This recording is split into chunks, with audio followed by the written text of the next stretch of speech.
अस्सलाम वालेकुम स्टूडेंट्स। आज हम स्टैटिस्टिक्स से रिलेटेड बात करेंगे। ये स्टैटिस्टिक्स क्या है, इसकी डेफिनेशन क्या है, इसकी ब्रांचेस क्या हैं और उन ब्रांचेस में फर्दर जो कैटेगरीज आती हैं हम उनको डिस्कस करेंगे। यानी कि हम ये कह सकते हैं कि हम इसको बेसिक चीज़ें आज डिस्कस करेंगे। ठीक है। अब अगर देखा जाए स्टैटिस्टिक की डेफिनेशन को तो हम कहते हैं कि statistic is a branch of science. ये साइंस की एक ब्रांच है dealing with the collection, analysis, presentation and interpretation of data, जिसमें हम डाटा को कलेक्ट करते हैं, एनालाइज करते हैं, प्रेजेंट करते हैं और उसकी इंटरप्रिटेशन करते हैं। अब डाटा की कलेक्शन क्या होती है कि हम जब डाटा कलेक्ट करते हैं उसमें हम कौन सा मेथड यूज़ करते हैं। प्राइमरी डाटा लगाते हैं, सेकेंडरी डाटा लगाते हैं। एनालिसिस ऑफ डाटा, तो एनालिसिस ऑफ डाटा में हम कहते हैं कि हम उस पर कौन सी ऐसी स्टैटिस्टिकल टूल अप्लाई करते हैं, कौन सा फार्मूला, कौन सा मेथड अप्लाई करते हैं उस डाटा पे। प्रेजेंटेशन ऑफ डाटा ये आती है कि हम उस डाटा को किस वे में प्रेजेंट करते हैं, ग्राफिकली करते हैं, न्यूमेरिकली करते हैं। और इंटरप्रिटेशन ऑफ डाटा में हमारे पास आ जाता है कि हम उस डाटा की जो हमने कलेक्ट किया है, एनालाइज किया है, प्रेजेंट किया है, उसको हम किस तरह मीनिंग असाइन करते हैं, इंटरप्रेट किस तरह करते हैं। उसका मतलब जो डाटा हमने कलेक्ट किया है या जो फार्मूला लगाया है, जो आंसर आया हो, उसको हम किस तरह बयान कर सकते हैं। ठीक है। स्टैटिस्टिकल जो हमारे पास है, स्टैटिस्टिक्स की अगर एग्जांपल्स देखी जाए तो स्टैटिस्टिकल कहाँ यूज़ होती है। बेसिकली तो हम कहते हैं कि जहाँ डाटा है वहाँ स्टैट अप्लाई हो सकती है। ठीक है। फॉर एग्जांपल यहाँ पे हमने कुछ इसकी एग्जांपल लिख ली हैं। फोरकास्टिंग में स्टैटिस्टिक यूज़ होती है, कलेक्शन ऑफ क्वांटिटेटिव डाटा, जैसे कि हम हाइट्स ले लेते हैं किसी की, वेट्स वगैरह को मैयर करते हैं तो वहाँ पे स्टैट अप्लाई करते हैं। ठीक है। अब इसके नेक्स्ट फर्दर में हम आते हैं ब्रांचेस ऑफ स्टैटिस्टिक। स्टैटिस्टिक की कौन कौन सी ब्रांचेस हैं? इसकी दो ब्रांचेस हैं। There are two branches of statistic. First one is descriptive statistic, second one is inferential statistics. अब डिस्क्रिप्टिव स्टैटिस्टिक अगर हम इसके वर्ड पे गौर करें तो ये क्या है, क्या कह रहा है, डिस्क्राइब से निकला है। बेसिकली डिस्क्रिप्टिव ये वर्ड निकला है डिस्क्राइब से, इट्स मीन बयान करना, किसी चीज़ को खोल के बयान करना। ठीक है।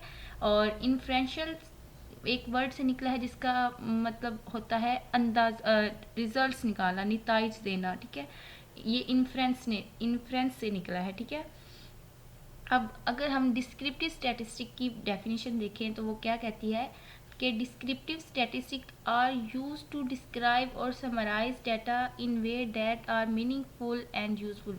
यानी कि डिस्क्रिप्टिव स्टैटिस्टिक में हम डाटा को इस वे में डिस्क्राइब करते हैं, समराइज करते हैं, या उसको मतलब कि वो मीनिंगफुल हो सके, उसका यूज़ किया जाए, रियल लाइफ प्रैक्टिकल यूज़ किया जाए। ठीक है। इसमें मतलब पहले जिस तरह इसका एक वर्ड अगर हम इसको समराइज करना चाहें ना तो हम कहते हैं कि डाटा की डिस्क्राइब है, डिस्क्रिप्शन ऑफ डाटा, कि मतलब डाटा क्या आपको बताना चाह रहा है वो है। जो आपने फार्मूला लगाया, जो आपने क्वेश्चन किया है, या जो भी आपने वट जो भी आपने परफॉर्म किया, प्रोसेस किया है, वो क्या मतलब क्या हमें डिस्क्राइब करना चाह रहा है। अब जिस तरह स्टैटिस्टिक की दो टाइप्स हैं, ब्रांचेस हैं, डिस्क्रिप्टिव स्टैटिस्टिक और इन्फ्रेंशियल स्टैटिस्टिक्स। अब फर्दर जो डिस्क्रिप्टिव स्टैटिस्टिक है इसकी आगे से टाइप्स हैं वो देख लेते हैं। Types of descriptive statistics. The types of descriptive statistics are measure of center tendency and measure of dispersion. इसकी अगर हम ऊपर से लेआउट बनाएं तो हम कहते हैं कि स्टैट की दो ब्रांचेस हैं, डिस्क्रिप्टिव स्टैटिस्टिक और इन्फ्रेंशियल स्टैटिस्टिक। अब हम डिस्कस कर रहे हैं डिस्क्रिप्टिव स्टैटिस्टिक को, तो उसकी जो टाइप्स हैं उसमें हमारे पास आ जाता है major of center tendency and measure of dispersion. अब अगर इन दोनों को हम वैसे लफ्ज़ी तौर पर अगर ध्यान करें तो ये होता है सेंटर टेंडेंसी मीन डेटा का किस तरफ रुझान है, हम ये कह सकते हैं। और मेजर ऑफ डिस्पर्शन में हम ये कहते हैं कि वो डाटा किस मतलब कितना डिस्पर्स कर रहा है, एक्चुअल पॉइंट से कितना वेरिएट कर रहा है। तो अब हम डिस्कस करते हैं नेक्स्ट सेंटर टेंडेंसी क्या होती है, इसमें हमारे पास कितनी टाइप्स हैं या क्या इसमें इंक्लूड होता है। अब मेजर ऑफ सेंटर टेंडेंसी, इनको हम सेकेंडरी एवरेजेस भी कह सकते हैं, यानी कि इसका सेकेंड नेम एज एवरेजेस भी यूज़ हो सकता है। अब the main 5 types of averages are as follows, यानी कि एवरेजेस की जो 5 टाइप्स हैं वो गिवन है।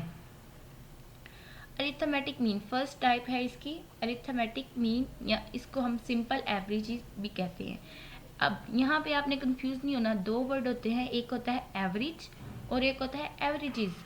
जिस क्वेश्चन में कहा गया होगा find the average of the below data, वहाँ हमने सिंपल अरिथमेटिक मीन अप्लाई करना है। और जहाँ पे कहा गया होगा फाइंड द एवरेजेस, एवरेजेस मतलब उसका मतलब ज़्यादा का कहा गया होगा, एक का नहीं कहा गया होगा, वहाँ पे प्लूरल सेंस में कहा गया होगा, तो वहाँ पे हमने इसकी जितनी भी एवरेजेस हैं 5 की 5 को अप्लाई करना होता है। अब अरिथमेटिक मीन क्या होता है? Arithmetic mean it is calculated by adding up all the observations and dividing the sum by total number of observation।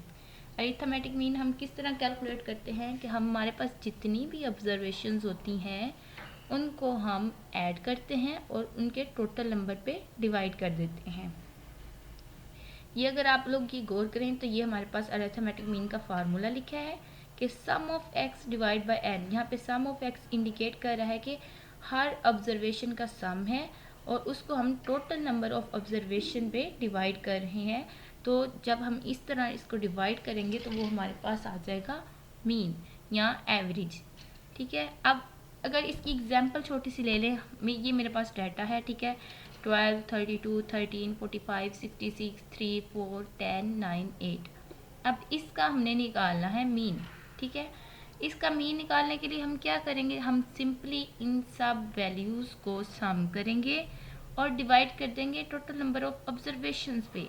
अब टोटल नंबर ऑफ ऑब्जर्वेशन क्या है कि इसको अगर हम कोई वेरिएबल असाइन करें या हम कहें कि ये कितनी वैल्यूज़ ऐसी हैं जो यहाँ पे यूज़ हो रही हैं, तो वो हमारे पास है 12, 1, 2, 3, 4, 5, 6, 7, 8, 9 एंड 10। हम अब इन सब वैल्यूज़ का सम लेंगे और डिवाइड कर देंगे 10 पे। यहाँ से हमारे पास आ जाएगा अरिथमेटिक मीन। और नेक्स्ट पे अगर हम देखें तो यहाँ पे सॉल्व भी किया है कि sum of X is equal to 202 divide by 10 and the mean is 20.2। Next हमारे पास सेकंड एवरेज आ जाती है मीडियन। मीडियन क्या होता है?